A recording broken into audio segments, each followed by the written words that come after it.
Seems weird.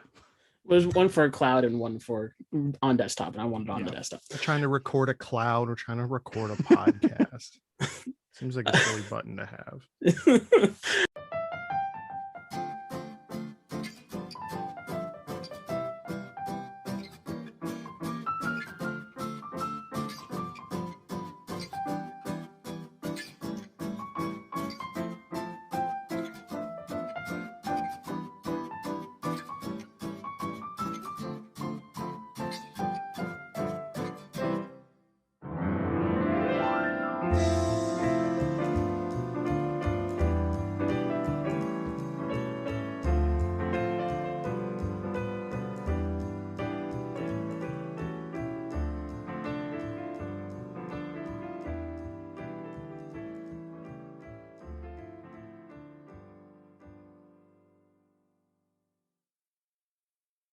Hello and welcome back to the Comics Matter podcast. I am your host, Jesse, and with me today are the two creators and hosts of the Some Good Shows Network. He's a ska god who hasn't quite made it to Mount Olympus yet. It's Kam Konek. Hey, what's up? I am terrified of heights, so that is absolutely true. Mount Scolympus. Mount Scolympus is really good. I'm dibs on that for an album name. Like nobody else. Please do not steal. And they're the one who understands the conspiracy behind dogs. It's Nathan Brandt. Yeah, actually, you know what? That's really funny because a lot of things, like my shtick is like making a weird connection to a conspiracy theory on our podcast, but for some reason I've never thought of dogs in that way. Dogs are just always there. Yeah, those are the ones that you have to suspect the most. Yeah, they're the ones always looking at you with those dead eyes. What it's in those eyes. Mm-hmm. My dog is blind, so she really does have dead eyes. Shit. Welcome both of you guys on. Thank you for coming on. I know it took us a while to get it all scheduled, but I'm so glad. I'm so excited for this. Yeah, absolutely, man. Absolutely. Before we get started into the meat of the episode, which will be me and Nate explaining obscure and weird comic characters to Kam. I picked a team, which is bad, but I'm pretty sure Nate picked actually one character. Yep. Nate, I'll have you start. Where did you find, where do you start with your comics history? Like, did you read them as kids or as a kid or growing up, kind of like some people find at college and stuff?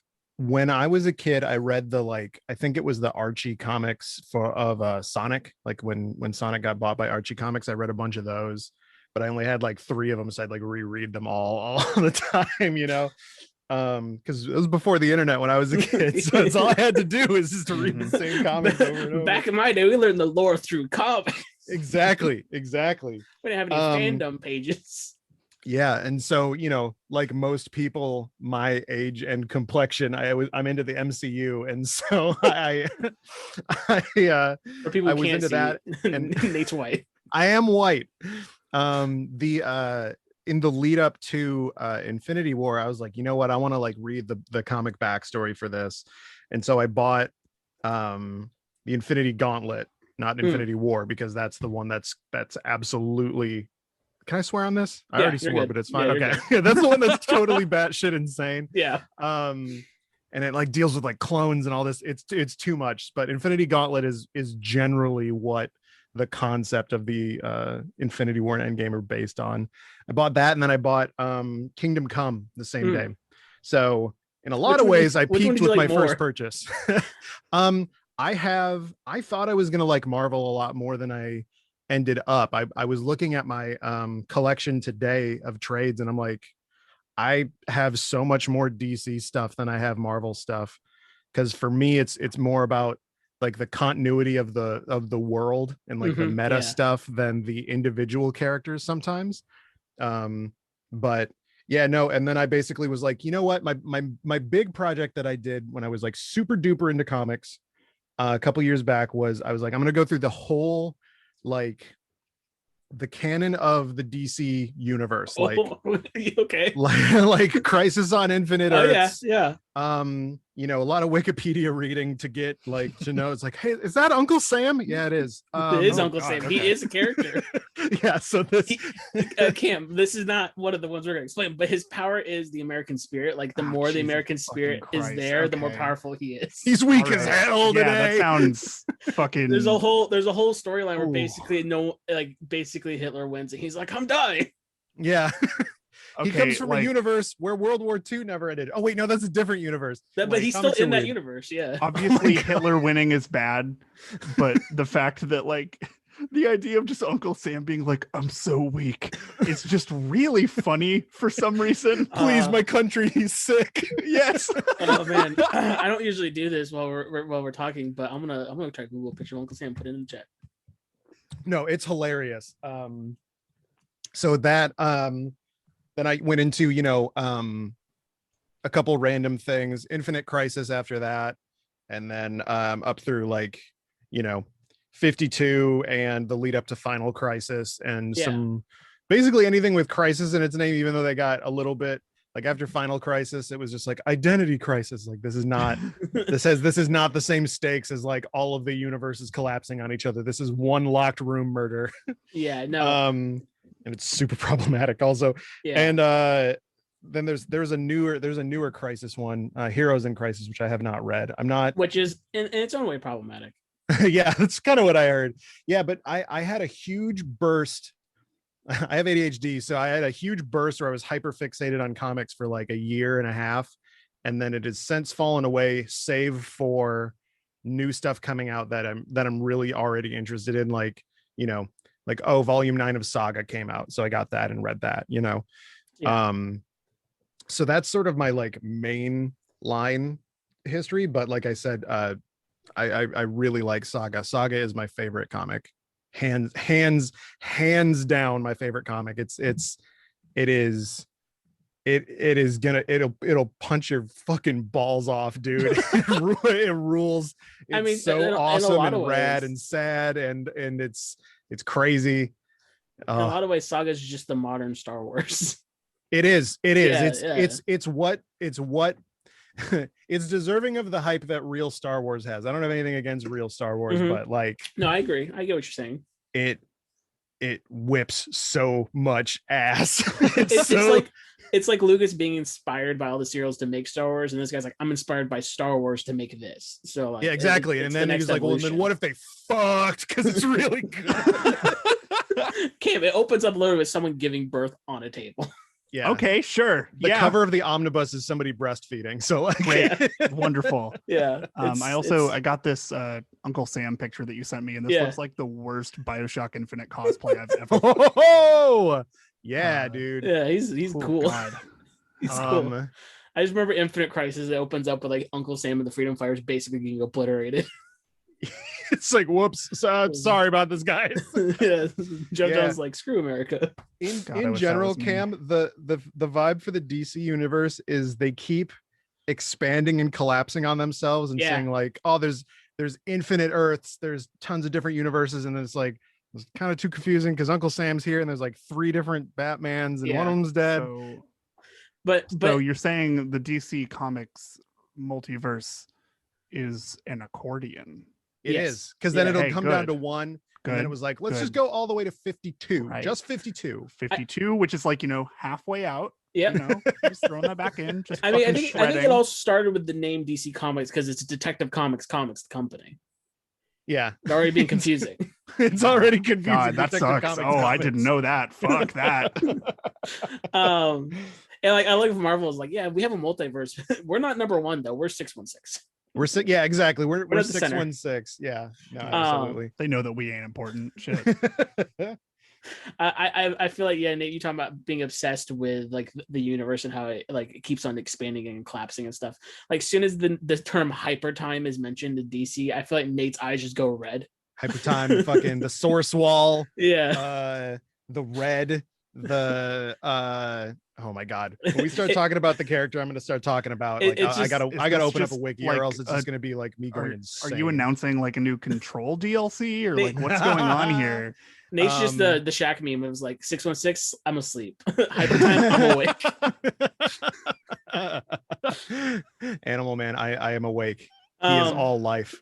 And then Cam, I know for you, your comic stuff is not very vast. Yeah, and that's why we kind of doing this way. I am like the most surface level you can be. I feel like, like a lot of my exposure to a lot of these things were, like obviously growing up, I knew who like Spider-Man and like the Justice League and all of that stuff were, but just because those were like, cartoons on TV and stuff like that, like I knew who Batman was and all of that. Yeah. But like, yeah, I most of my exposure has been through like the Marvel Cinematic Universe stuff, like which is wild that I even really got into it because I don't really watch movies. Yeah, but, like, you don't. I kept up with those for like, I think it was more of like a social aspect. Like I loved talking about that with my friends all the time, and like over time, I grew to like really, really enjoy it a whole lot. Around the time, I think it was maybe around the time Guardians of the Galaxy came out. I like was like, hey, what if I like kind of lightly look into and buy comic books? And so I like bought a few, like not very many. I read the ones that I had. I enjoyed them. They were it was, I don't remember what like series exactly, but it was Nova. Oh yeah, I know. Nova's I like Nova. Nova is a very Kam. Yeah, no, 100%. Was it like a little kid Nova, or was it? It was like Kid Nova. Yeah. Okay, so Kid Nova's the good Nova. Yeah. It was not. It was not Richard Rider. But like Dick Rider. Whoa. Yeah. I do like from what I understand about Dick Rider as Nova, he fucks. Oh yeah, literally, constantly. Yeah, my favorite thing is recently they had Richard Rider go to therapy in the Guardians comic. He fucking needs that shit. Yeah, he never dealt with dying, so they gotta take him to therapy. Yeah, dude. One time in Marvel, Drax played a saxophone with the power jewel in it and killed somebody with it. So that's cool. Let me load up a picture of Drax playing the sax. Hold on. Thank you. Fucking Draxophone. I like really enjoyed that stuff and was like actually surprised, and like my first exposure to, oh hey, maybe a lot of the very vocal comic book community are assholes. Was whenever I was like looking up stuff on that run online and people were like, this sucks, I fucking hate it. I'm like, this is delightful and fun. Fuck you, buddy. Buddy. Yeah. So like, God, that was like kind of it really as far as like my like actual like comic book exposure stuff went. Like I've kind of like absorbed some stuff through osmosis, like through friends of mine, like Nate. I know you will like say some things and then be like, here's what this is, and I'll be like, oh, okay, cool. Yep. But, yeah, for the most part, like I'm very, very surface level, very entry level. Like I think that shit is cool, and I know there is cool shit in comics that I am clearly missing, but man, I just don't have the fucking time. That's what's the coolest thing about you guys doing like the show The Big Three, which on the SomeGoodShows Network, which I will promote again. The Big Three is your guys' My Hero show, and like that's a comic. Like that's the thing. Like that's one of the hardest things I have with the show sometimes is telling people, it's like, it doesn't have to actually be a comic book that we have to talk about. It could be literally one of the shows you watch growing up. It could be one of the animated series. It could be an anime. It could be anything. Yeah. People forget, and like comic book adaptations are they've been hot shit for years now. They're everywhere. Mm-hmm. And with stuff like anime, a lot of the times it's adapted from manga. So or becomes manga at some point. The real source material is the manga, and you're watching an adaptation of it. You're watching The Shining and not reading The Shining for some of these anime and stuff. So with My Hero, we're lucky because it's almost like 1-to-1. Yeah. But some things like there's an anime right now called Promised Neverland. Yeah, they skipped over a giant arc, and I'm like, how you doing? What's going on here, bud? I'm hoping it's a Vinland Saga thing where they decide to mess around with the timeline a bit, but we'll see. People are mad justifiably because it's like, well, you cut out the whole. The part where you cut the part where they're really like cool. 2 years, man. It's gone now. You cut out the part where they're being really cool. Yeah, this exactly. Is the part where they're not as cool. I'm looking at the saxophone picture. Oh, that's good. Yeah. Yeah, Modern Guardians is a lot of fun. Very good. That's the what run or what was that in? I'm assuming that is the one run I didn't read recently, and that is the Gary Duggan run. I believe. Infinity Wars. Yeah, I think Gary was Duggan, what it was. Yeah. Clonk. Yeah, he puts the power stone in the saxophone and saves the fucking day. That's the greatest thing I've ever seen in my entire life. Yeah, in the current Al Ewing run, there's the issue where Richard Rider goes to therapy, but there's an issue where Rock Raccoon basically becomes Columbo and has to solve a space mystery, a space murder. Dog, that's for a whole issue. Fuck. Yep. And now he's announced the new team, which is like 17 characters. So that's gonna be fun. Oh my god, that's so cool. Yeah. so the somebody listening to this is not the normal format of the show now. What I'm doing with this one is Cam and Nate do a show called Hamburg Lore, also on the Some Good Shows Network. You should listen to it. Plug. It's 100% my favorite one out of all of them, even though I started with now rebranded the video game show, the video game robot show. Right. It's like, don't search on podcast networks the video game show. There's a lot of those garbage. Before you get to our garbage. Yeah, right. But Hamburg Lore is you guys taking two fast food or just food mascots and explaining to a guest. And I said, well, I want both of you on, because I was really just going to have Nate on, and I'm like, no, I actually want Cam on too. But how do we have Cam on when Cam doesn't have anything to bring? Right. So like, hey, do you want to do a comic podcast? I'm like, So I'm like, hey Nate, do you want to explain to Cam a wild character, and I'll explain. You want to unscripted just yell about Animal Man? Yes, I do. Yeah. So Nate picked Animal Man. I picked the Doom Patrol because I was watching Doom Patrol. I'm like, that's a weird one. That'd be fun. I know literally nothing about either of these, so this is gonna be great. So I don't know. Do you want to go first, Nate, or do you want me to go first? I mean, like I said, I don't have any script or anything. It's just gonna be me rambling about him. So so like here the band, or oh my god, Wings of the Butterfly. No, we're not doing that. It's not a podcast about the band Him. It could be about the character Him from Powerpuff Girls. I mean, I would love to talk about him, gender affirming icon Him. Honestly. So here's the deal with Animal Man. Okay. Yeah, let's go. He started out, he was a nothing character, complete nothing character. It was just like, oh, cool. He's Buddy Baker. He can, any animal that's around him, he can do what they do. Wow, it's Animal Man. Know he was a nothing character because he came around the same time they were doing alliterations on the names. Yeah. Exactly. Honestly, like on paper, the name Animal Man like sucks. Yeah. Yes. Like it sounds like I really enjoy the movie Mystery Men. Yeah. And, he's basically a Mystery Man character. It seems like just a shitty throwaway, like you got a bad superpower, bud. Like, it was back in the day by Weird Al. Yeah. Cool. It was back in the day where they were just like, I don't know, is this anything? And that was every comic that was out. It was just like every comic that was slightly popular would be just like, is this colorful bastard cool with you? No? You like gone this forever, actually. You like this genie that comes out of a pen? Yeah. Tell me more. It was just people fucking smoking a lot of weed, just being like, what about a guy that's an animal too? And so he was a nothing character. But the funny thing about him was, if he was, he could take the abilities of animals, but if he was next to a bird and was like, I need to fly, he doesn't sprout wings. He just flies. He just flies. He doesn't flap his wings. He just like Superman flies. Like being an animorph but skipping all the steps. Yep. Yes. Okay.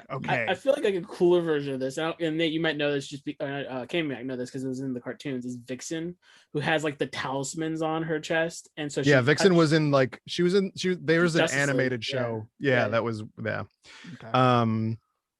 But so he was a nothing character, and then Grant Morrison, the absolute madman, whose whole thing is, let's make it really weird. He came along and he was just like, what if he met God's God? No. Tell me more, Nathan Brandt. So basically what happened is that it's this legendary run. Hold on, I'm literally gonna grab it. Okay. It's a 3 volume run from Grant Morrison, and it like you're listening to this podcast, you can't see it, but like, oh no, I mean, zoom back. It's a screaming monkey. Okay, cool, great. Good. So it starts out and it's just like these normal adventures with Buddy Baker, just doing stuff like borrowing animal powers, saving the day. He has a family at home. After a little while, he's like, hey, I don't want to eat animals if I'm gonna be an animal, actually. And so he like gets in an argument with his wife about like, oh, we're all gonna be vegetarian now, honey, which is like very funny to me. But he like saves cats from trees and stuff. And then after a while, they go to Africa to like fix some weird like chimera beast thing. Like a bunch of animals are melding together, and it's from this guy named Bawana Beast. Oh yeah. Yeah, Bawana Beast is basically just a Mexican wrestler that also talks to animals, I think. Yep, he's just mildly affiliated with animals, and that's it. Fucking like, dead ass, that's all it is. Ass. He's just affiliated with animals. And it like gets weirdly meta a little bit, right? There are like some aliens that are watching him, and there's some weird stuff that's like going on in the background. And like I said, there's chimera and stuff. But then for some reason, in issue, I think 6, that you get this like legendary issue of comics called the Coyote Gospel. And what it is this guy he's riding, he's a trucker. He's got a like a hitchhiker, and then they hit a beast, just like a weird coyote man beast, and they're just like, let's not pull over, let's keep driving. The thing heals up, stands up, and it is, I don't know if you can see it here, but it's like, like every artist rendition of the Chupacabra. Literally, oh my god, yeah, no, he's the Jersey Devil, the Chupacabra, all of it in one, and he's got a scroll around his neck. And so Buddy goes on like a little say what? Never a good sign. No, not at all. This is for you. He just like, cracks it off. Yeah, so this trucker, his life goes to complete shit after he runs over this coyote, and he's convinced that he is cursed by God to have a shitty life now because of what he did karmically to this coyote, who is the devil. And so there's literally a text bubble that says, I'm gonna go kill the devil, which is very good. Yeah. And so he goes back out in the desert and shoots this coyote, kills him, falls down a thing. He gets hit with a big rock. Animal Man swoops in. He's like, what the fuck is happening? Like the trucker set up a bomb and blew up the coyote, but the coyote lives through it, and it's like terrifying looking.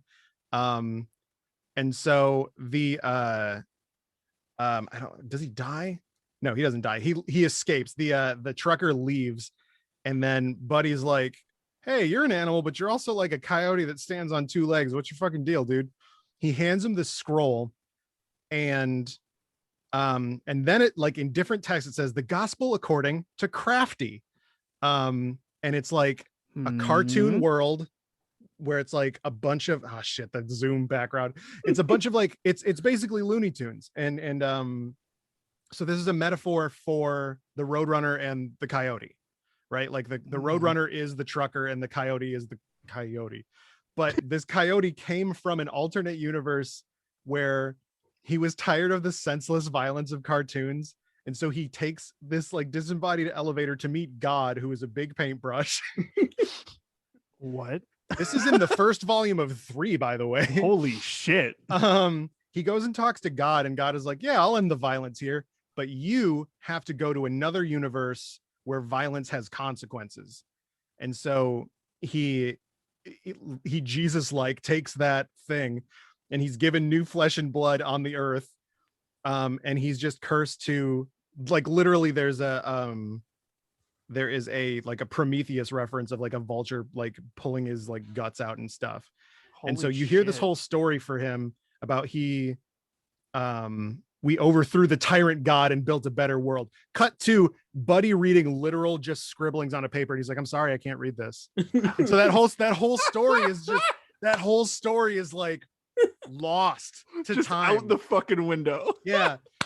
But he's like, I'm sorry, I can't read this. And then the coyote gets shot in the heart through the scroll, and then the guy succumbs to his wounds from the bomb that he set off because he's fucking doing that. But then there's a big, oh man, I'm gonna turn off the background on my thing because now we are reaching prime ruining the thing. Ruining my life. Okay, we've also seen some great Animal Man covers I posted too in the chat. How do I? Yeah. Go definitely check those out real quick right now. How do I get rid of those? How do I get rid of the background? There should be a none option. Yeah. Oh, duh. Okay, there we go. So it like starts out with him like over the body, and it like zooms out.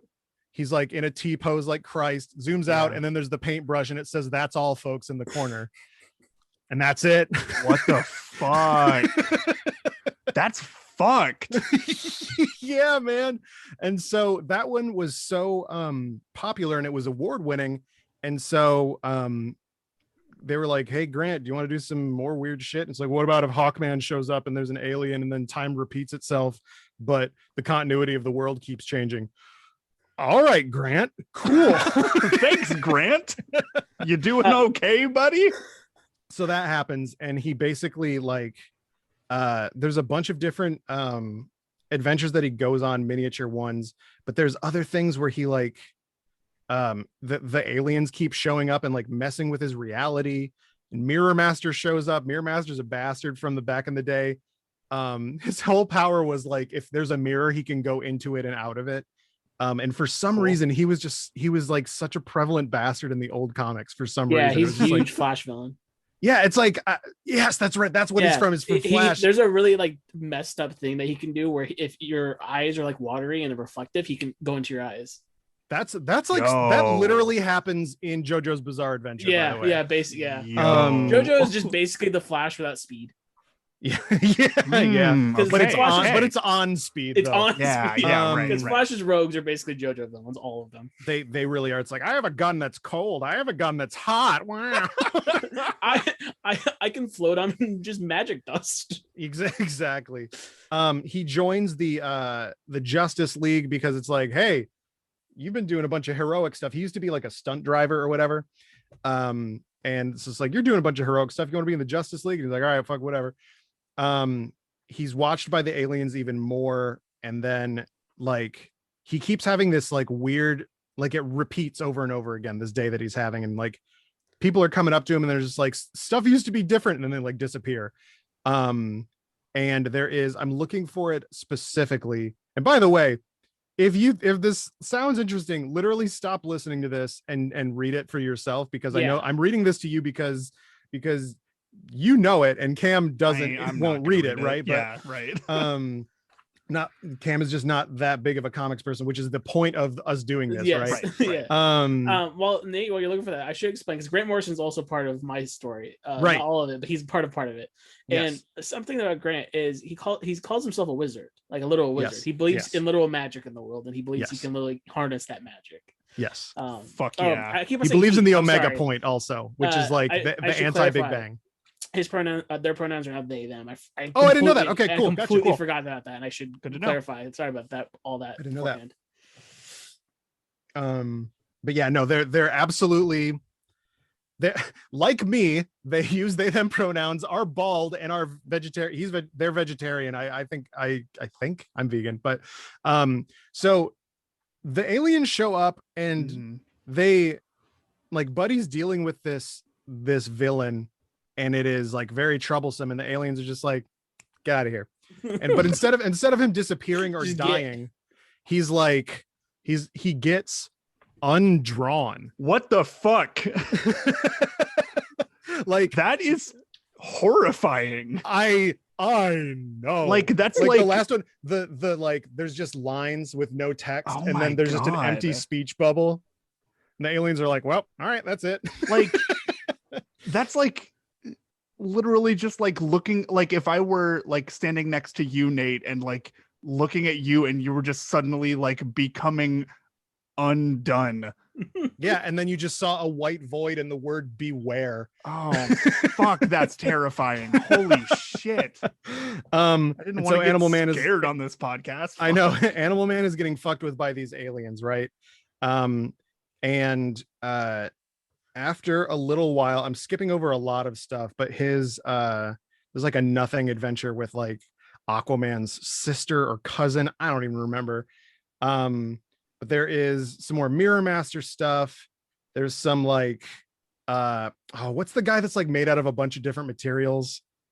Ooh, Metamorpho? Metamorpho, yeah, he like turns Metamorpho. himself into like a bike Knack. and stuff and like runs into his house. But they okay, let me go to the third one. Underrated Thank joke. you. Thank you. What did you say? I didn't hear. I said knack. Okay. So then they get weird from there. They get weird from there? Buddy, yeah. And Okay, not good. I mean, no I'm joke, ready. buddy, yeah. He goes and does drugs in the desert and talks to a fox. As you do, right? Natural stuff. We've all done that. Oh, The He Friday. connects to the morphogenic field, you know, the right. it's basically like Power Rangers morphing grid, where it's just Okay. like it's the genetic information. And like, also don't at me about any of this stuff because I'm 2 beers in and I'm just literally reading a comic book that I've read 3 years ago to Cam. Story But they time. talk about the crisis in here. And one of the things about Crisis on Infinite Earths and a bunch of the other big events is like there's one guy that is cursed to remember all of it. Everybody else they get rebooted basically, right? But there's this one guy, Psycho Pirate, who can make you feel whatever emotion he wants or whatever one he's feeling. It depends on the iteration of him. He has he'll put on a different mask and he'll like make you sad. It's kind of like the drama mask, Cam. He's literally just a jester with drama mask stuff, that basically. Rules. Cool. He's the only guy that remembers the crisis stuff. And like, basically there's a little plot line where like his past self comes up to him and is like, they retconned me. Like, I'm not here anymore. You got it. And then he's gone. What? And he's talking about like the life of all things and stuff like that. And like, eventually he comes in contact with the comic itself and you like, you like the reader. Yes. Okay. This gets into something called the Red, which is basically a realm of all like primal life. Like there's the green do you know about Swamp Thing? How it's like super regarded? I know Swamp Thing, but like not. This is a similar thing to Swamp Thing where it's like I don't know if they're enemies anymore, but Grant and Alan Moore, who wrote Swamp Thing, were basically enemies for the longest time. Yeah, and like Alan Moore has the green with Swamp Thing, and he's got the red with Animal Man. Yeah. They did work together, and I think in the New 52 or something as well. But like the Red is just like it's just life. It's the like the element of fire. It's the element of life, but it's a realm called the Red. And it turns out that these aliens they're not aliens. They are Buddy showing himself his new powers over the Red. And so you go from him being like somebody that can borrow powers of animals that are near him to somebody that can draw upon the morphogenic field itself to somebody who has access to the Red to, and later runs after the crazy one when it gets even weirder. Okay. he is life. Like he is life. And like there is a like a spider queen that he fights from outside of the realm of reality that's outside of the realm of reality that's outside of our reality that started as an idea. Like it is like fucking awesome. Animal Man is like the shortcut for if you're like, I want to write some fucked up shit that maybe has Superman in it. Sometimes it's like that's it. That's Animal Man. Because like Superman will show up and just be like, well, I hear everybody and I do all these crazy things. And Animal Man's like, yeah, cool. I am all of you though. I am. Like he literally is. I am. And he fought Antagon. What happens? I am Animal Man. Oh shit. Oh, I think therefore Animal Man. That's right. Descartes was onto something. At Descartes. So like he fought this guy named Antagon, which is like the he's like the anti-Animal Man. He's like, it's in his nature to destroy. Like he wants to destroy stuff.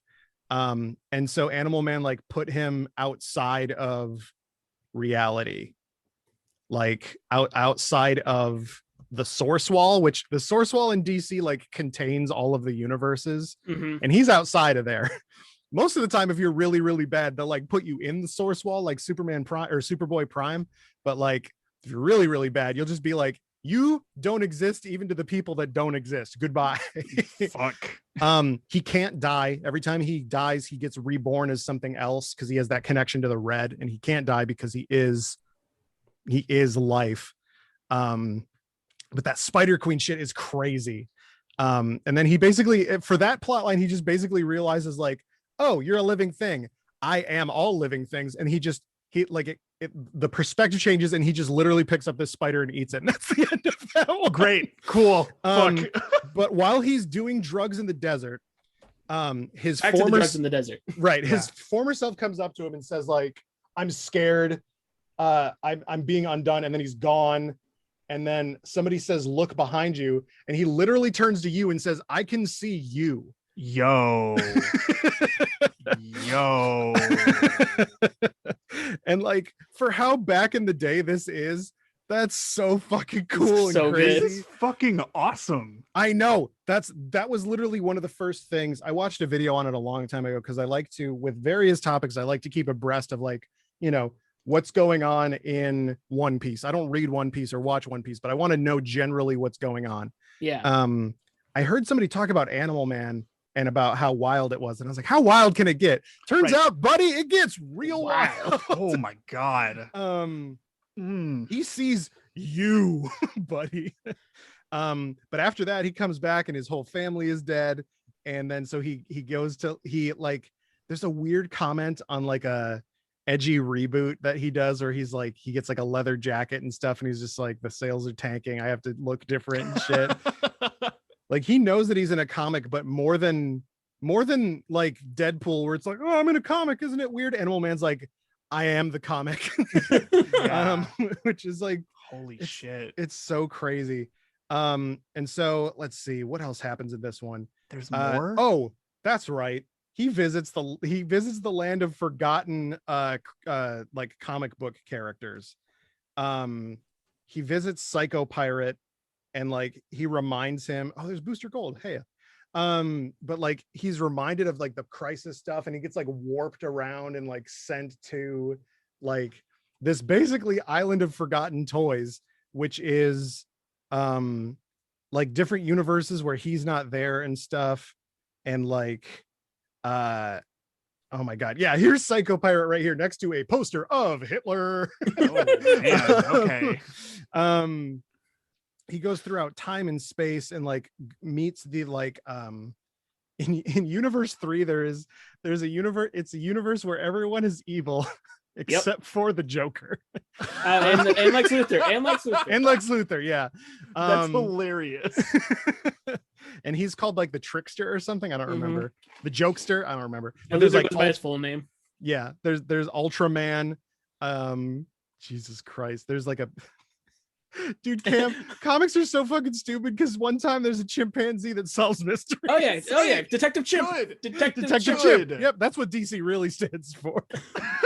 Detective Chimp is an active character in the universe right now. I hate the fact that no matter whatever I do in my entire life, I'm never gonna be as funny as anything comics have already written. Exactly. Like this is bullshit.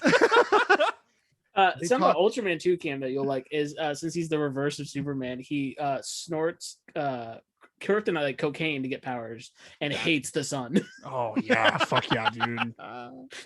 Ultraman is the homie. I want to party with Ultraman. Fuck. So Ultraman gets yoinked out of the comic by Animal Man. Okay. That's him leaving the panel, getting pulled out of it. And I just love that Psycho Pirate is just like, DC just decided like, hey, Psycho Pirate, he's gonna be sad all the time because he's Psycho Pirate. Hey, fuck you, buddy. Yeah, you're the only one that's gonna remember the past Earth, and it will be true, and you'll know that it's true, but nobody will believe it. So is it really true? Yeah. So there's some more stuff with fucking Ultraman or whatever, and then fucking he leaves the comic himself. Great. and that's how he gets to like the land of the like forgotten people or whatever. And this is like, in this zone, there's like Mr. Freeze and a bunch of like people that hadn't been used in God knows how long. Like just an excuse for Grant Morrison to just be like, I remember this jester guy or whatever. I remember this weird fat guy, or like, here's Bunny Girl. You remember Bunny Girl? No, that's why she's here. I respect that. There's the Joker mobile in there. Like, it's like his favorite thing to do is like, hey, watch, I've read everything and I'm going to show you that I have. Yeah, I know every single comic, and here is like Superman's best friend's best friend's best friend from issue 35 or whatever. Honestly, that rules. Like, Yeah. that's really great. And so he talks. It's so funny that Mr. Freeze is here, because now everybody knows who Mr. Freeze is. It's Arnold Schwarzenegger. Yeah. Back in the day, back Yeah. in the day, Right. nothing.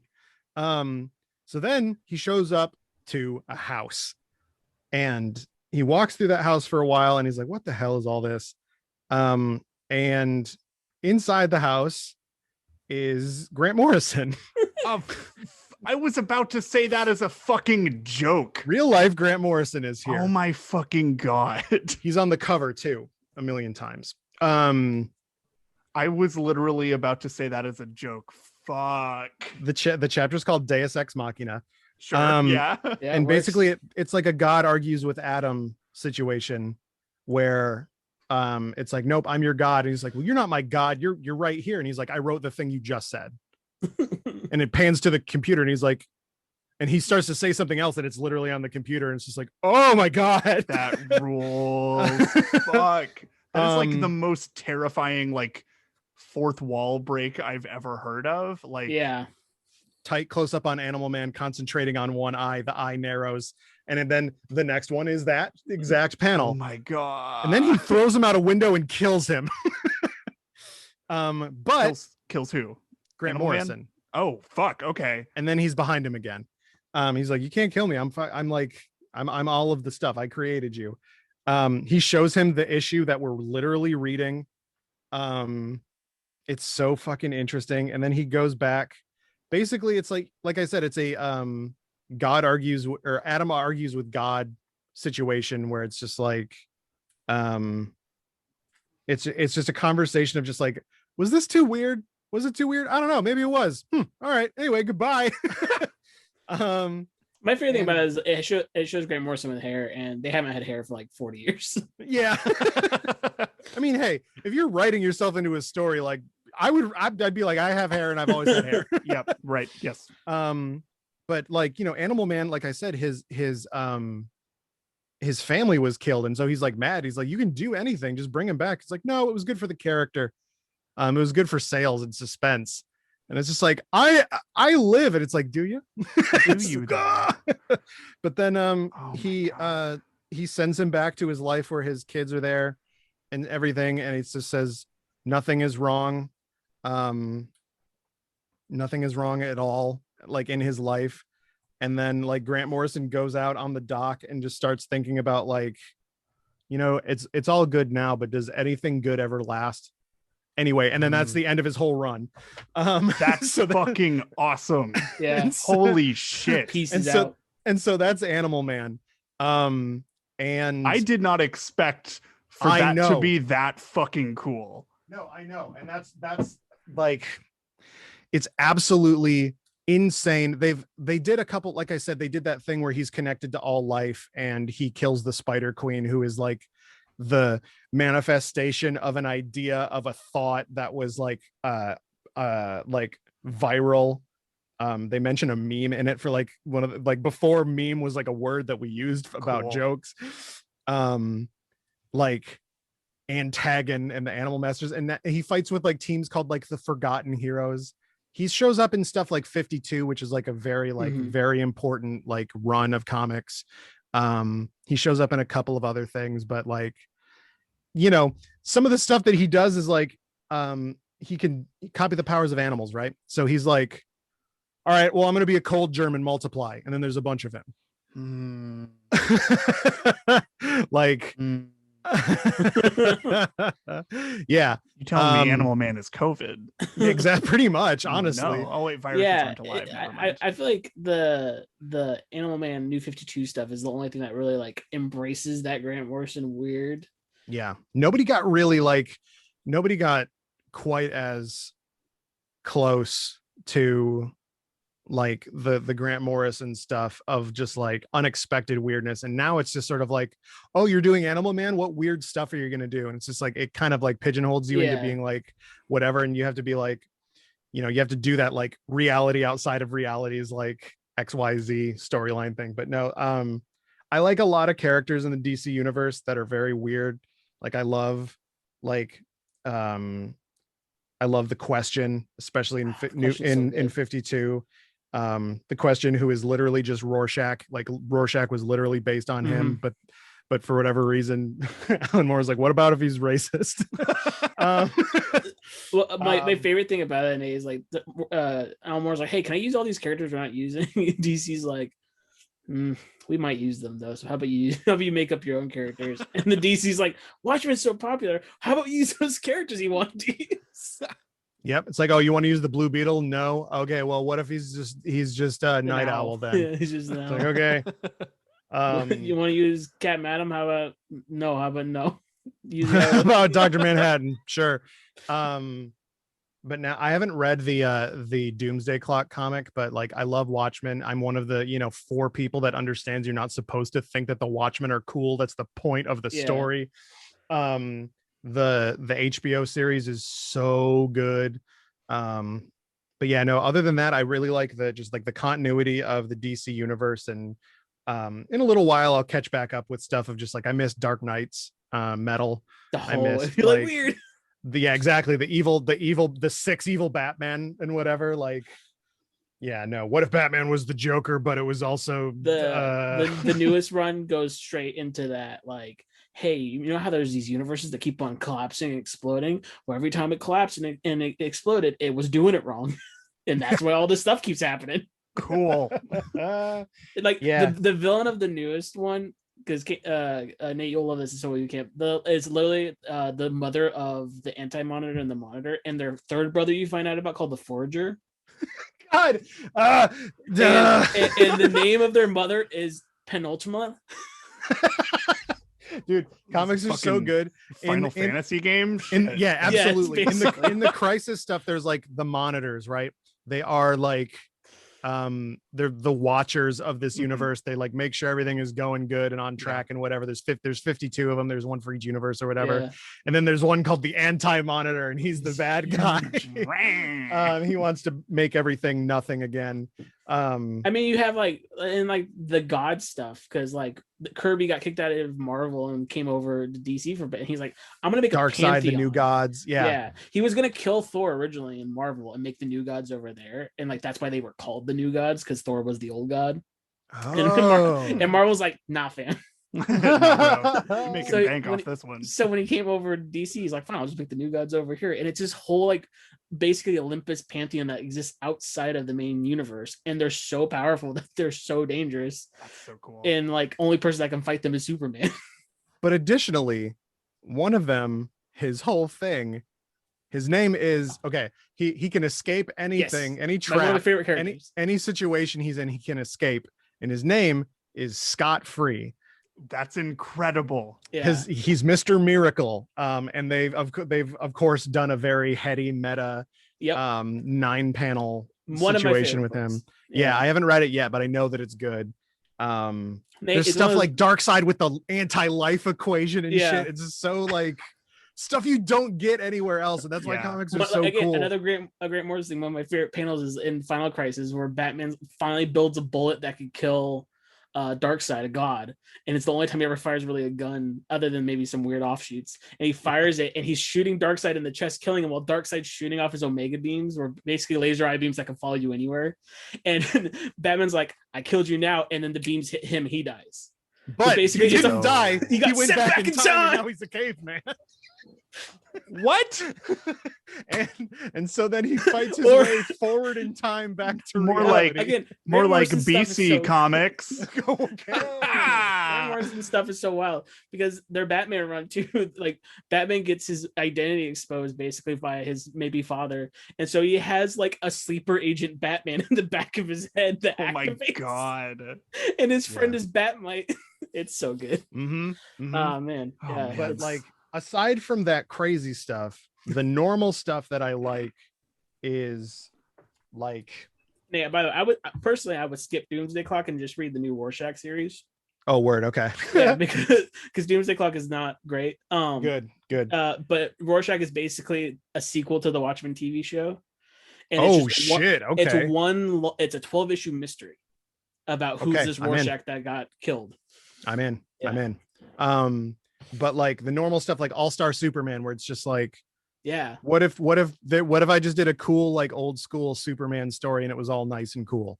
All-Star Batman rules too. He uses the bat shark spray in that, which is very good. Against it's a little shark. sexist, but it's a. I've only read the first volume of that. I listened to a band called Coheed and Cambria. They have comics that go along with their albums, which is pretty cool. Like I said, there's Saga, and another Image comic that I really like is Odyssey. Like Odyssey's good. ODY-C.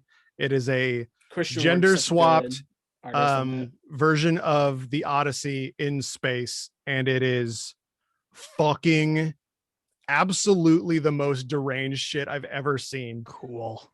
Dicks are out everywhere. It's absolutely flopping around. There's also on like the DC side more Grant Morrison stuff. There's Multiversity, which is Grant exploring the different worlds in each issue. And the World War II one, where they haven't beaten Hitler yet, opens up with Hitler on the toilet reading the comic. That's awesome. There's another one where it's like the great grandkids of all the heroes, and they're basically just like influencers, and the whole comic is just them being influencers basically. It's great. So much fun. Like I know that comics are really fucking cool, and like I don't necessarily know if I have like time or like I just, it's not necessarily time, like with I also have ADHD, and so like it's very hard for me to like sit down and like do a thing unless it's not already in my head. And so like that's one of those things that it's just like I almost just need like explainers to like, or like that's what I did. Just, like, I watched videos. Yeah, there's or tons of videos online. There's like somebody to like curate stuff for me and hand it off to me, because like I did, now that I'm thinking about it, I did read Civil War. Yeah.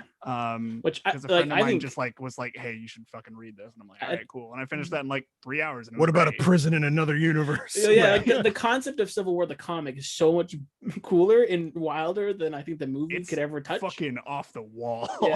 And it shows like those characters in such a good. I mean, Mark Millar goes places sometimes, but the end where like Cap's like, we're causing more damage just trying to fight this, because you are. And then finally the stuff that I read is like, I read My Hero Academia. I'm manga current with that. I read Dragon Ball Super, which is, if you are into Dragon Ball at all, Dragon Ball Super is the best that Dragon Ball has ever been, even like nostalgia included. It absolutely rips. I read The Promised Neverland. I read My Hero Academia Vigilantes. I'll probably start reading Dr. Stone because I'm an idiot. But that's about it. Yeah. But that's about it for me. Why'd you tell us about a bandage man and a stretchy gal? Okay, let me open up my files. I'm ready. All right. You ready for this? You ready for this, Cam? Hit me. All right, so I'm gonna read this 1,000-word essay that I wrote. The Doom Patrol was created in 1963 by and it was one of those things back in the day where comics, they didn't have their own comics. Like Superman started in Action Comics, Batman started in Detective Comics. So the Doom Patrol started in this comic called My Greatest Adventure, not their greatest adventure, my greatest adventure. And they took over the book like most of these heroes do when they get popular enough. It just stopped being My Greatest Adventure and just started being Doom Patrol because they got so popular. It was created by Arnold Drake, Bob Haney, and Bruno. It's an Italian name. I'm going to get this wrong. Pranini, basically. I'm pretty sure I got that wrong. His name is Pizza Pasta. Yes, Chef Boyardee. The basic premise of the Doom Patrol group is a group of quote unquote freaks that were brought together by the chief, now it's Calder. And I noted this because I've been reading Doom Patrol a lot after I watched the show. So I've been reading from the very beginning in Our Greatest Adventure all the way through, and I'm like halfway through the Grant Morrison stuff right now. Basically, the chief's like, "Hey, I'm in a wheelchair. He's paralyzed and in a wheelchair, so I'm a freak." So I decided. Yeah, it's like okay. All right, So I decided to get you guys who are freaks, and I'm like, "Sir, I'm a brain in a robot body. You're in a wheelchair." Those things don't really compare, my guy. Yeah, but I guess that's what the time. Sure. You don't got legs. I don't have anything. I'm a brain. I'm from fucking Futurama, my dude. So the chief brings these 3 original Doom Patrol members: Cliff Steele, who's Robot Man. Steele. Yeah, That's a good name. he was a race car driver that got into a really bad accident. And the only thing that survived was his brain, so they made him a robot body. Cool. Who else? There's Larry Traynor, the Negative Man, and basically he was an Air Force pilot who was testing like the space planes, and he got hit with some kind of electric field, and a space ghost came inside of him, and now he's like burned all over his face and radiated, so he has to wear these bandages that hide the radiation. So he looks like I think I've seen he looks like the character before. Yeah. And then he shoots out the negative ghost whenever he needs to do stuff. Basically he's just a really bad burn victim. He is Tokiyami from My Hero, like literally. Okay, great, cool, perfect. Dark Shadow. Yeah. My favorite thing is the more you read comics and then you read My Hero, you're like, oh, he read so many of these books. Yeah, it's like, oh, there's like 9 Spider-Mans in this one. Got it. Yeah. And then the third one is a lady named Rita Farr, who eventually becomes Elastigirl. Before, she can only like grow and then get smaller, but like way down the road, she can start stretching her limbs like Mr. Fantastic and stuff. Mm-hmm. In the early books, there was a bad girl who literally could do the Mr. Fantastic stuff, and so maybe that's why they didn't do her powers like that back then. Sure, yeah. So what happened in the early issues is they're fighting normal villains like Animal Mineral Vegetable Man, who can literally turn his body into animals, minerals, and vegetables. Wait, that wasn't a joke. That's the actual. Oh my god, DC! When I said that there was an era where they're like, is this anything? They're like, what about a plane guy that gets really bad burns? What is that? Fuck Ultraman. It sounds like that writing staff was fucking snorting kryptonite in the writers' room. I mean, they had to put out a book like they were writing books and drawing them like within weeks. Like, sure, yeah. What about if World War II never ended? What do you mean? It's out already. What if he was a carrot? You mean Captain Carrot? Yeah. Jesus Christ, that's real. It's a rabbit. That's Superman, basically. And the Brotherhood of Evil, which is just another disembodied brain that is basically a Dalek from Doctor Who. Cool, great. And a really smart girl named Monsieur Mala.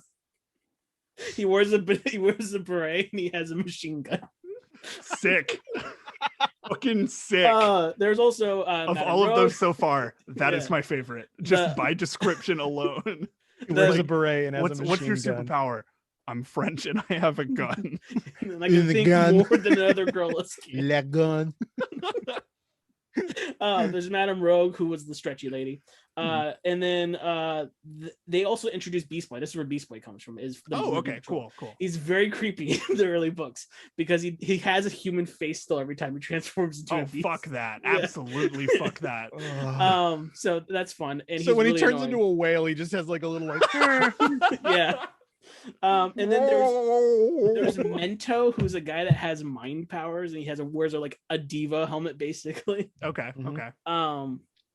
And basically, in the first run, the comics stopped selling well, and they're like, you know what we're gonna do as writers? We're gonna just have them all die except for Beast Boy, who was off doing something else at the time.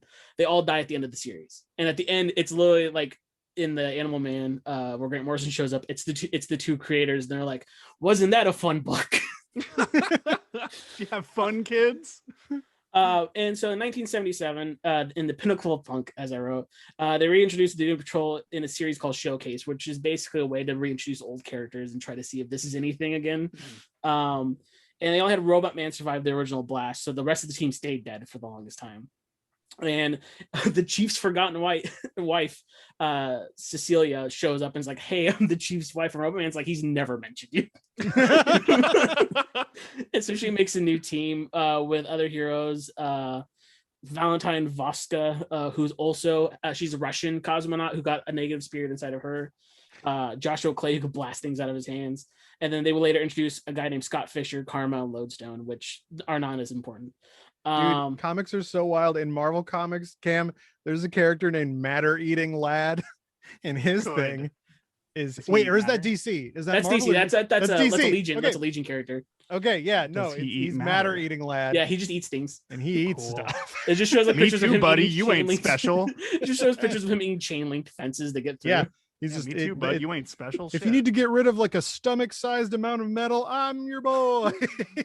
Or there's I think that's another Legion character. It's Arm Pop Off Man. Yep, Arm Pop Off Man. He just rips off his own arm and beats people with it. That's just Snake in Metal Gear Solid 5. Oh shit! Yeah, you're right. It's true. Apparently, Arm Pop Off Man is going to be in Suicide Squad. In Suicide Squad. One. That's amazing. Yeah. You have now just sold me on that movie. It's basically Nathan Fillion's character, just not by the same name. It seems like. Okay. Yeah. So they didn't get their own series though in the showcase. The DC Comics kind of imploded at that time, but when a crisis eventually happened and they came back, they're like, we'll just use this team. And so in '87 they got an actual new run. It had Image legend creator Eric Larson doing the art, but Paul Kupperberg, who was the writer, didn't like Eric Larson, so it was like a really bad time making that series for both of them. Dude, yeah, comics are so weird because it's like, oh, we put this team together. Oh, they all hate each other. Yeah. Uh-oh. Well, they're gonna make the most iconic thing in the world, and then they'll never make anything like it again. Yeah. That's comics all over the place. Yeah, like everything Marvel is basically Stanley making all the artists mad. Yeah. Yeah. What about if Spider-Man had an electric friend? That's what the issue is. Like Steve Ditko's like, here's the pages, I guess, and I'm gone. I'm not gonna talk to you. Yeah. So basically the books start off pretty high because everybody was like high on all the new books, but then it just dropped off. So they kicked Kupperberg and Eric Larson off the book and gave it to Grant Morrison. It's like, hey, can you do something with this? So by the end of Kupperberg's run, the chief's wife was killed off. The negative spirit left the Russian girl. Scott Fisher died in another event too, but he also had leukemia. I don't know why they were both happening on him at once. The guy, because it's comics. Kick him while he's down. You gotta in the last page, you have to just be like, I've got what? So that everybody buys the next one. Karma joined Suicide Squad and died on their first mission. And then Lodestone was in the signed coma. up for. Okay. Yeah. Great. So in the beginning of Grant Morrison's run, the chief is just alive. And he's like, I've been actually alive this whole time and working for like the FBI. Hey guys, I was busy. Sorry. And a Larry Trainer, who was the original Negative Man, was like alive too, but he was captured by this like the underground cult that they have to save him from, and he doesn't have the negative spirit anymore. So he's just an injured man. He's just a man that needs some milk. Yeah. So eventually the negative spirit shows back up and he's like, fine, Larry, we can fuse back together or whatever. But he's like, but you're nurse too.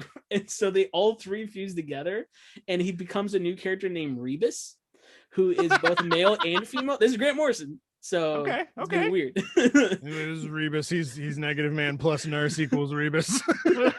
Digivolve. That's a Rebus puzzle. Okay. And like Rebus is Rebus just cube. like Rebus like I have no like Rebus is basically Dr. Manhattan's like I have no reason to be here, just that I want to know what you guys are doing. Yeah. Rebus just goes off nowhere all the time like, and just gets into trouble because they just want to explore. But they also introduced Crazy Jane, which is a girl who has 64 personalities and every single one of them has a different power.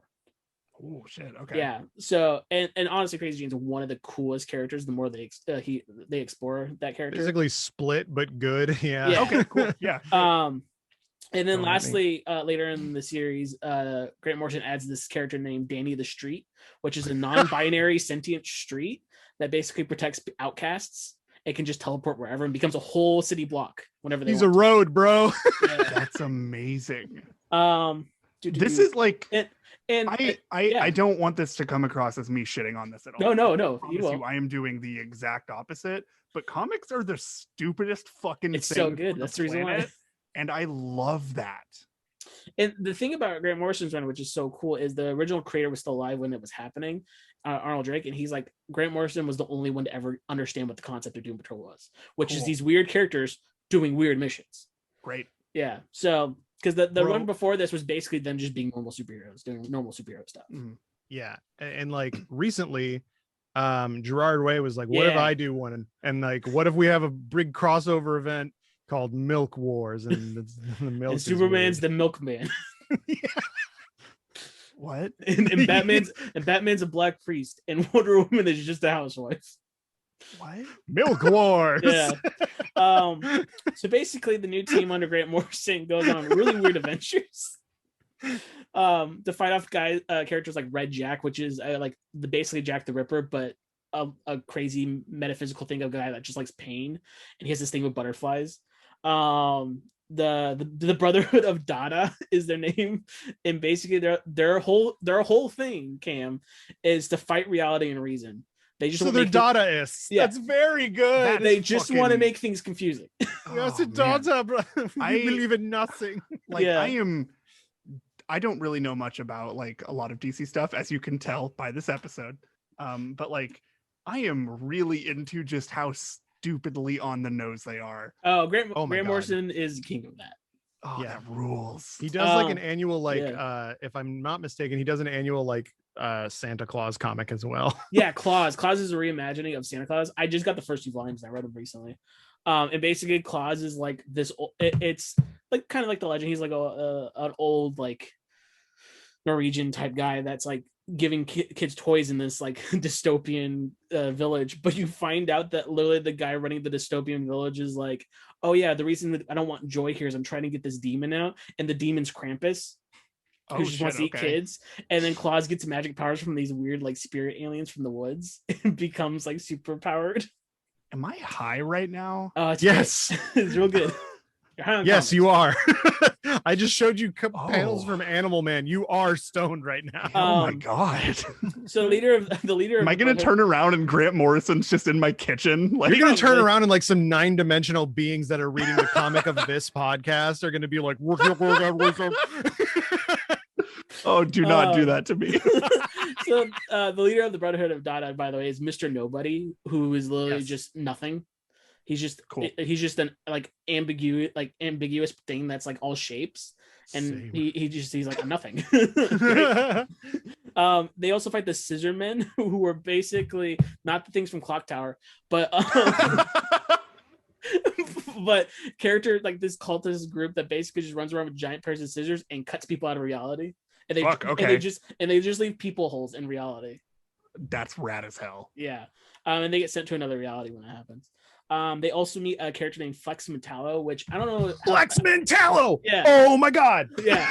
So, Cam, I don't know if you know about old comic ads, but do you know like those old ads are like, you can look ripped like this, and it's usually got like a leotard. It's that guy. Like, in comic form. Yeah. Cool. Like Grant's like, I know those old ads, so why don't we just make that a character? And his power is he can flex his muscles to manipulate reality.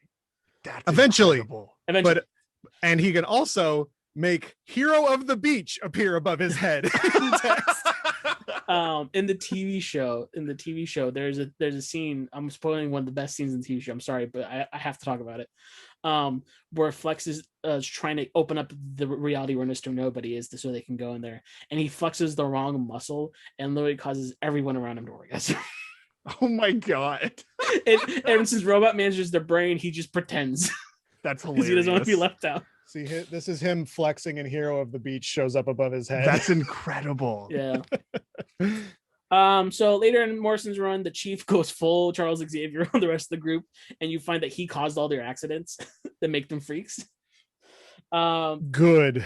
He did this because he hated them because they were spoiled and shallow. He thought being freaks would make them better, but it just gave them superpowers, and he got mad again.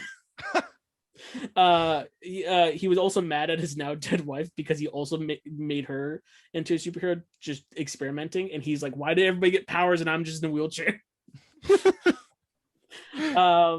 The Chief goes full heel and decides he'll infect the whole world with nanobots, but his plan is hijacked by a character named Dorothy, who I forgot to mention earlier. Her name is Dorothy Spinner, and she has an ape-like face, but she also dresses like Dorothy from The Wizard of Oz, and she has an insane imagination that makes the imaginary friends real. Cool. But her power is so powerful that she lets loose a like Cthulhu like god named the Candlemaker that comes out of her head basically and takes over the Chief's plan. Cool. The Candlemaker kills the chief, and Doom Patrol stop him after Crazy Jane comes back and stuff. Which the cool thing about Crazy Jane too, there's this whole story arc. I didn't write this because I actually read this, and that's why I'm going to talk about it. Where they have to find Jane. Jane's not like coming back. That's when all the other personalities are taking her place. So Cliff goes into her body through like Rebus's touch. Like they're able to like send Cliff's brain into Crazy Jane, and you realize it's a whole society inside her brain. It's a whole world. Holy crap. Rebus's touch sounds like a strain of weed. Yeah. And like there's a thing called a well, and all of it comes from trauma and stuff. There's all these things that kind of layer Grant Morrison's work. But it like Cliff goes through it all, and like there's a scene where like no man can enter this, and Cliff's like, I'm not a man, I'm a robot. And so he saves Jane through that. But yeah, that's a whole cool thing. And basically after the Doom Patrol stop the Candlemaker, there's some other kind of really dark stuff that I didn't want to get into that happens at the end of Morrison's run, but it ends, but it doesn't end that series of books, that volume of books. It's taken over by Rachel Pollack, who's also acclaimed but doesn't get as much attention. Her Doom Patrol is just Robot Man, the head of the chief, which is kept alive by the nanobots. Incredible. And then Dorothy. The chief gets like a robot body too made for him, but he just doesn't want his head on there because he's ashamed of what he did. And while Morrison's run mostly dealt with the weird stuff and some mental health stuff, Pollock's run dealt with generation gap, humanity, identity, transgender issues, bisexuality, and at the end of it, Judaism and Kabbalah. Huh. Yeah, and this whole volume of Doom Patrol ends in 1995 with issue 87. Then in 2001, a couple people try to relaunch it, but it's not under the Vertigo title, which gave them the freedom to do all this weird stuff because there was no comics code. There's no one holding their hand on anything. They could just do whatever. So instead of that, they return to the main universe. They're boring superheroes. Dorothy has a mental snap at the beginning and kills everybody except Robot Man because he's the consistent. And the team gets bought by a corporation. And the team is now Robot Man, this guy named Fast Forward, Kid Slick, Fever, and Freak. And no one I know personally has read this run, as far as I know. Maybe it doesn't exist. Yeah, it only lasted 22 issues. So in 2004, the famous and infamous creator John Byrne relaunched the Doom Patrol again. And if you need to know anything about John Byrne, he's really kind of racist and sexist now at his old age. Mm-hmm. Yeah. You say now, but most of the time these people were like that. Yeah, like that before, No, but like it wasn't as apparent in the work. Sure, right. Yeah. You give somebody Twitter and they'll show you though. Yeah. Oh yeah, he can make that shit easy. Retcons everything. All of Grant Morrison's work, all of Pollock's work, everything that came before, he just retcons it all and restarts it. Basically, none of that happened. You don't remember any of that. Which is like saying, hey, you know the really cool stuff that I ever did? Just doesn't work. And John Byrne's very famous for doing that. He's very famous for coming and taking that thing that you like. Yeah. Gone. Like he came over and they're like, I want Superman. And they're like, okay, but we already have a Superman book. He's like, no, I want to restart Superman. And they're like, I guess you're John Byrne, you'll sell books. So it became Robot Man, Elastigirl, which is Rita. She comes back. A new character's named Nudge, Grunt, and Vortex.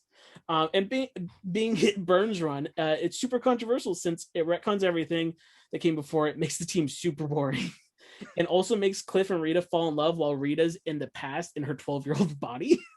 No, absolutely not. And it's one of my like hidden shames because it's the first run I collected because as a kid I didn't understand any of that. But right, yeah, when you're a kid and nobody tells you this is bad, you read it and you go, just looks cool. Yeah. Like if you're under the age of 12, then you feel like 12 is old. Mm-hmm. What are you in college then? Like, yeah, no, absolutely. A babysitter I had as a kid, I'm just like, she's so old. She was 13. I'm triple her age now, buddy. Yeah. So they canceled this run after 12 issues, and they restore all the canon in Infinite Crisis, and that's basically how they restore canon from a lot of these things. Is from that one event. Infinite Crisis rules, Cam. One time in Infinite Crisis, a Superboy from another universe punched reality so hard that Robin came back to life. Yeah, no, that's what happened. That's why Jason Todd's alive. What? Yes. Can we take a side and talk about Superboy Prime? Yes, I love Superboy Prime. As he's like Cell for DC. As a controversial and kind of problematic now that Jeff Johns has become more and more as he writes, and his political views are very centrist and kind of bad. That I don't know. Yeah, that's why I say don't read Doomsday Clock, because it's very apparent in that. Word, got it. I could do anything, but what if I did nothing? Cool. What if Superman punches a brown kid to save the president, who currently technically would be Trump? Ding, got it. Thank you.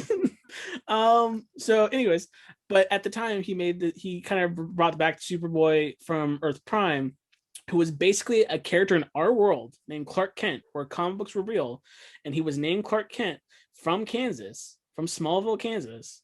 He's like, oh man, I'm reading kind of about myself, and then all of a sudden he just has Superman's powers. Nobody else in the world is a superhero. It's just him. And these comics exist in his world. He's a boy, that he's a man. And then he's like a Crisis man on now. Infinite Earths happen. His whole world gets destroyed. And then somehow him and a few other characters are just trapped in this pocket of reality, watching the original Superman and the original Lois Lane. And then the Lex Luthor from Earth 3 are all like trapped in this pocket world, watching the Prime universe kind of play out. And Superboy Prime's like, this isn't like my comics. Yeah. And he gets mad. He's literally a bad comic. Reality. Oh, yeah, he punches reality so hard, and it's just like, and it's just an excuse to be like, oh, that changed. Wow. In Final Crisis, Jeff Johns kind of writes him again when he shows back up in Legion and like does a bunch of stuff, and they send him back to his Earth, and he becomes a fanboy that types on forums about how DC Comics sucks. That's amazing. Yeah. And then the Teen Titans beat him up and then put him into the source wall, and then that's where he's just been. Yeah, he shows back up in the newest Death Metal and kind of cool stuff. Yo, what? Yeah. Okay. He shows back up first in Jeff Johns' newest Shazam run, and then he shows up again in Death Metal, and that's kind of the official end currently of where he's going to be. Yo, I loved following that story of just like, what about this kid, like this guy, like, I don't know, whether it's like Undertale or Earthbound. I love the idea of like just a shitty little kid that gets infinite power. Mm-hmm. And then he's just like, no, I want it this way. And then like he's like way too powerful to be like defeated and stuff like that. I love that rules. I love that kind of storyline. And so rules. it's like, it's this boy that is now a man, but he's Superman. And so like the Green Lanterns are keeping him under a red sun lamp, and he just like goes crazy and carves an S into his chest. And he's based on a Superman that can do anything, so he doesn't have any weaknesses at all. That's so cool. He's basically just the writer of the comic in some ways. Yeah. That rules. So in 2009, Keith Giffen, another famous comic writer who did a bunch of Legion stuff, it's like, I want to do the Doom Patrol because I missed the Doom Patrol. He does it. It's the original team. Ambush Bug joins them at some point. Ambush Bug, yes. Ambush Bug is basically what if Deadpool was lazy and fat? Cool. Yeah. Great. My favorite Ambush Bug story, and again, another tangent, but in the Brave and the Bold cartoon, the final episode is Batmite trying to get the show canceled because it's jumped the shark literally, with Aquaman jumping a shark earlier in the episode. And Ambush is like, you don't want to mess with it, because what happens when you cancel it? You miss your show, because these are like third dimension beings that like break the fourth wall. And Batman's like, well, I don't care, whatever. Let me just make crazy costumes that become toys that people don't understand. Let me make. Batmite is basically the Meowth for. He's basically if Meowth was for Batman, but he was also magic, and they were like, do you want a magic person with Batman? No, no, he doesn't exist actually. Yeah, he just watches from the outside. Yeah. That's awesome. And my favorite thing is the show, that's the final episode of the show anyway, so it is canceled. And so it ends with the show getting canceled, and Batman has like a cast party wrap, and they're like moving the sets and stuff, and it's all like giant cardboard sets. And Batman's so like, good. Oh man, I feel bad for canceling the show now. Batman Brave and the Bold is underrated as an animated show. Anyways, so that run doesn't last very long either, because they're rebooting the universe and its sales weren't great. So issue 22 that ends, and the Doom Patrols only shows up once between that run and the Gerard Way run in 2016. So from 2009 to 16, they only show up once in New 52 as like a guest spot. And when I saw it reading that book, I'm like, that's the Doom Patrol. I can't wait for the series. Nothing. You will be waiting for a while. Yeah. So in 2016, Gerard Way gets a whole imprint in DC Comics. They're like, you're cool. You write comics. You run Umbrella Academy. You're also lead singer of My Chemical Romance. The millennials love you, buddy. Yeah. I mean, Gerard Way objectively fucking rules. Yeah. So how about we give you a whole line where you get to handpick people to make rad comics? The Umbrella Academy is just the Doom Patrol. Yeah. It's the Doom Patrol and X-Men, like the original Doom Patrol and X-Men kind of were around the same time anyways. Yep. So people always compare. What about if this guy's just got a monkey head? That's it? Yeah. Cool. Yeah, cool. Throw him in. Let's go. So his imprint has a lot of cool stuff, but he does the Doom Patrol, and it's very Grant Morrison in the ways like it's weird villains. It's like kind of just really weird versions of the characters who act really off kilter for superheroes. It introduces a character named Casey Brink, who was literally created by Danny the Street so they can communicate with people better. And Danny the Street becomes an ambulance because they want to travel more. So the Street just lives inside the ambulance. Good. They're hunted. So anyway, Mom, this is what I did at work today. I wrote a book about a street that lives in an ambulance, but he's still the street, and he created a man. Made a person. So I'm calling the doctor, Gerard. They're hunted by a character named Verta, who likes to make fictional people, like just the fictional people, and the cheap meat that sells it in a fast food market. Fuck. Okay. Danny, talk about Danny becomes a robot or ambulance, but Robot Man and Negative Man are like the two characters that really come back for the first part of that run, and they help Danny like try to outrun this bad guy. And then they find Crazy Jane, who started a cult, and the only reason she started the cult is so she could have so many people to pass all the personalities off to, so she could just be like kind of free for a bit. Whoa! But It becomes like a death cult, and they have to like stop her. And the series just kind of ends with them finding out where the Negative Spirit comes from and a bunch of other weird stuff. But since that ended last year, it was delayed a bunch. And that's been it was delayed a lot then. Yeah, Young Animal ended like forever ago. Yeah, they did a second series called I think End of the World or Fate of the World or something like that, and it got delayed. Like every issue was delayed like 3 weeks extra. Just that's how comics go sometimes. Yes. No, Doomsday Clock was just like, all right, we'll do it in a year. We'll do it in 2. How about 3 years? Yeah, I got announced and it's only 12 issues, so it should be 1 year's worth of comics. I got announced and finished like 4 years later. Listen, Superman is really hard to draw, you guys. Yeah. We ain't never drawn a Superman before. Like, I know, yeah, we have no practice. Or like Multiversity was announced in like 2009, and then they rebooted the universe, and Grant's like, I don't know when I'm gonna get to it. Like, I don't fucking know what y'all are doing. There's so many announced books that just never happened. So yeah, that's the Doom Patrol. So there you go, cool. Crash course. That sounds great, honestly. Yeah, it's a combination with DC in general. It's a combination of a really old comic imprint mixed with a ton of characters that they either bought from competitors, like the Watchmen are all based off of characters that were purchased from a competitor. Charlatan Comics. Yep, and same thing with like Shazam. Like Shazam was from a different thing. Yeah. When he used to be Captain Marvel. I think it was Fawcett Comics, which was Shazam was from. Yep. Yeah. Stuff like Miracle Man and stuff too. My favorite thing is Shazam was outperforming Superman. Yeah. So they're like, we're gonna sue and then take them and say he's like Superman. We're gonna sue and just own him. Mm-hmm. And like, there's just a bunch of these ancient characters that all look and act stupid, and their powers are just like, he controls snails in the rain, and like that's a JoJo character. Yeah, exactly. Oh my god. JoJo stands are absolutely 100% just weird DC comic characters. Like that, we're bringing it full circle. Like that's what Mirror Master literally is. Yeah, and I like that more so now than ever. People are like, the old characters are cool. Why don't we just do something cool with them? Like Kite Man having a comeback in Tom King's Batman. Yeah. As just a character that had a hard life and just turned into crime, and his thing was kites. Yeah, this guy that loves kites, and his name is Kite Man, and all he says is Kite Man. Hell yeah, that rules. Great, yeah. But then got into the middle of a war between the Joker and the Riddler, and his son died. And you're gonna you're gonna be sad about Kite Man. Hell yeah, Kite Man. Hell yeah. So and like one of my favorite characters for other weird reasons is the Phantom Stranger. Yes, who's literally one of the cosmic beings of the DC universe, who can do almost anything. But his literal origin is he is Judas. He's Judas who betrayed Jesus, and the necklace around him is the 12 coins of silver just fused to him. Holy shit. And he is cursed to walk the world forever. Dude, I love the Phantom Stranger because a lot of times he'll just show up and people will be like, "What?" and he'll be like, "What?" oh shit! That's all. He'll just show up and be like, "I'm here now." Or like I have the Elmore Swamp Thing next to me, and I remember there's two really funny things about the Elmore Swamp Thing. Is one, there's a whole thing where he takes over the parks in Gotham, and Batman shows up with like fire extinguishers, like the Thing style, trying to burn away Swamp Thing.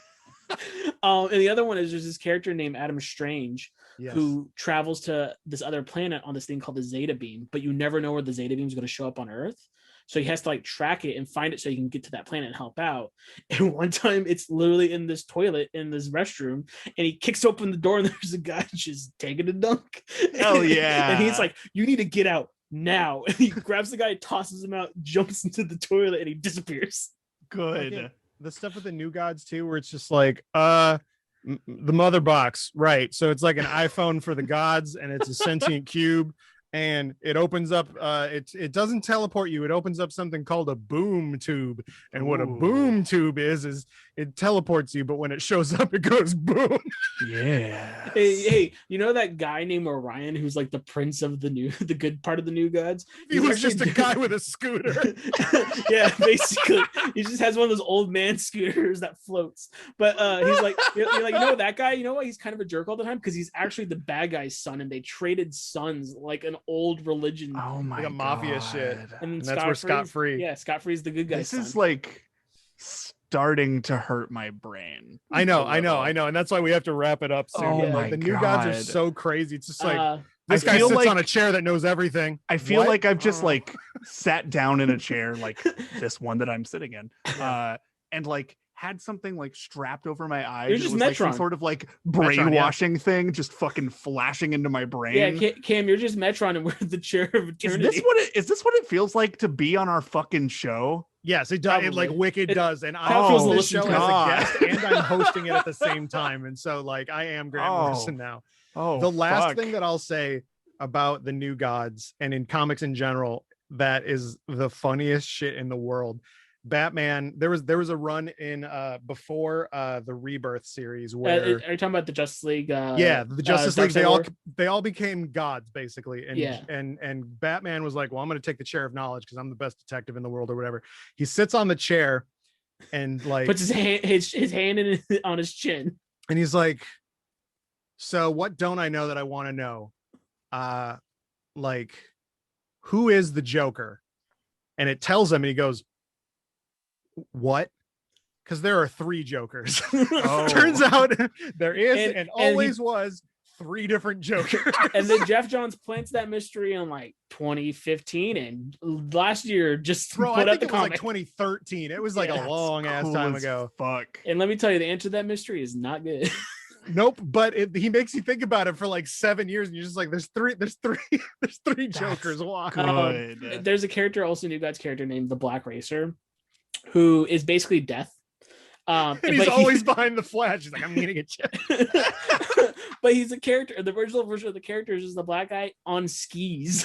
Yeah, skis. So it's this guy in a black suit behind the Flash. He's like, I'm gonna get you. Like a fucking like wacky racer character. Yeah. Dude, the New Gods the are wacky racers are insane. Fuck. Of course they are. Why wouldn't they be? So that's it. That's comics, Cam. So now you know everything about comics. Fuck.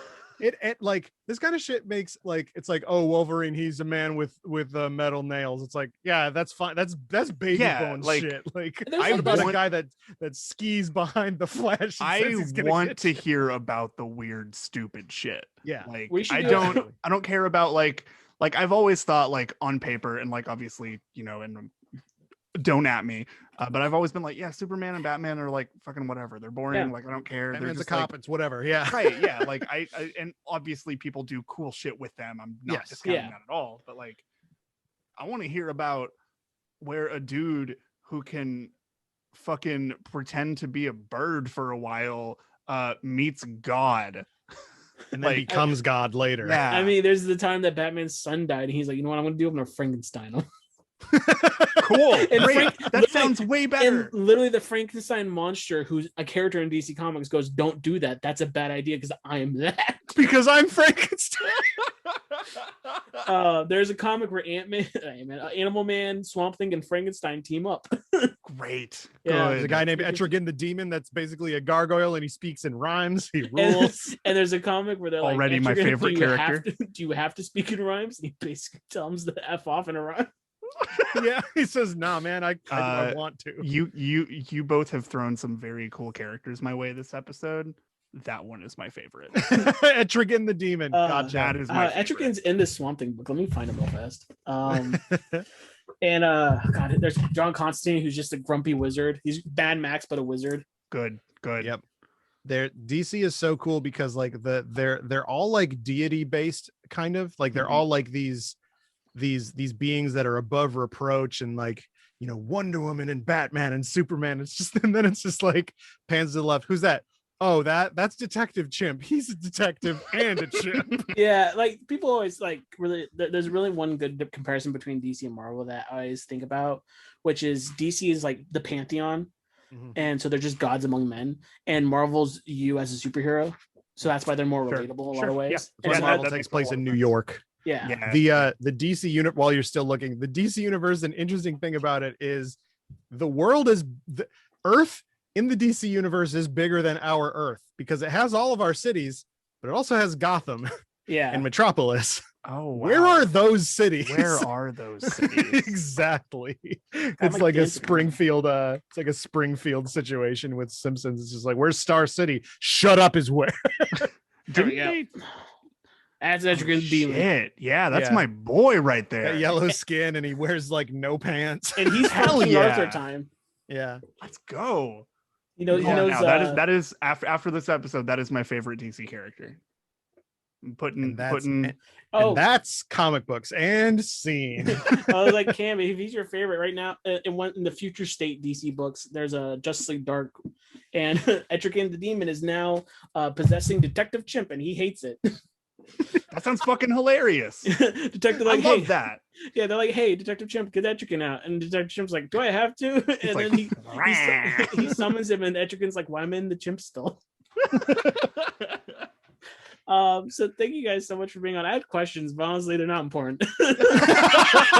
Oh, buddy, I got questions too. I was just gonna say, we got some questions about Animal Man. I watched some videos to prep for this, and I was just like, God, it's so weird and stupid. Yeah. So I want you guys to plug your stuff. I know Some Good Shows is the network, but what are all the shows, and where can they find you on Twitter and stuff? You can find me on Twitter. I'm at the Camdyman. That's TheKamDyman. I post a lot of stupid shit. Of our shows, I host Hamburglore, which, if you liked this show, my favorite show, but with fast food. It's that with fast food stuff. Yeah, entirely. Absolutely. Yeah, I don't know what episode you guys have recorded recently, but the last one that was out was the I think it's the Kellogg's Man. Oh yeah, fuck, that was. I'm still recovering from that one. Those places. The one that's coming out next is KFC, the Colonel, and what did you do on that one? Oh fuck, what did I do on that one? I don't remember. Oh, you did Trix Rabbit. Rabbit, that's right. Yes, Trix Rabbit and the Colonel, and they both really do go some places. One of them's sad. One of them arcane. I'll leave it up to you which one is which. And I think I know which one's which. The unfortunate answer is it's both of them. Yes. Nate will probably get to it, but I'm running out of things to talk. But the podcast network is at Some Good Shows on Twitter. Also, we've got a bunch of other stuff, which I'll let Nate talk about the shows that they host. But also SomeGoodShows.biz, where the biz does stand for business. But our free shows with no ads, but we're like, it's business. It's business. But yeah, check them out if you like silly bullshit. Nate, go. Yeah, so you can find me on Twitter at Victory Position. Let's see. We recently started at Hamburglore. We for if you wanted to go follow that show specifically. We also have a show where we make up random video games with friends / strangers called the Video Game Robot Show, where we jumbulate subject styles and twists to make things like an open world Marvel dating sim, or like a gritty Cooking Mama reboot, or a Tamagotchi battle royale in arcades, which is the best video game. It's the best video game, hands down. It makes me want to cry. It's so cool.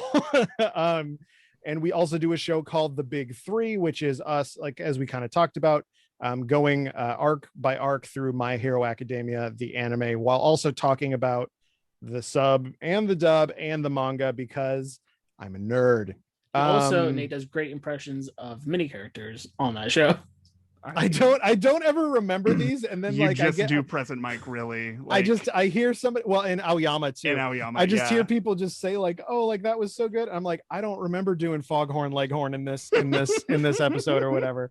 And so that's that show. We also have a show that we did in a limited run called Everything Ranked, where we, using math, we discover which is the best thing, be it apples or cargo shorts or the 1893 Chicago World's Fair. Yes. With our good friend Ray Apollo. With Ray Apollo, who is a joy. So good. Light of a human being. Yeah, that's all the shows that are out right now. We have more stuff coming down the pipe, but honestly, we've been talking for too long. So check us out at Some Good Shows, or like Cam said, SomeGoodShows.biz, where the biz, need I remind you, stands for business. So that's it. And you can find this show on Twitter at Comics Matter Pod. You can email me at comicbooksmatter@gmail.com. If you want to be a guest on the show, have questions for future guests, or have a story that you want read on the show, you can reach me at any of those places. If you like the show, please leave a review and tell a friend. Lastly, the logo is done by my friend Steven. The theme is Join the Restaurant by David Szesztay. And remember, everybody, Captain America, punch Nazis. Yes.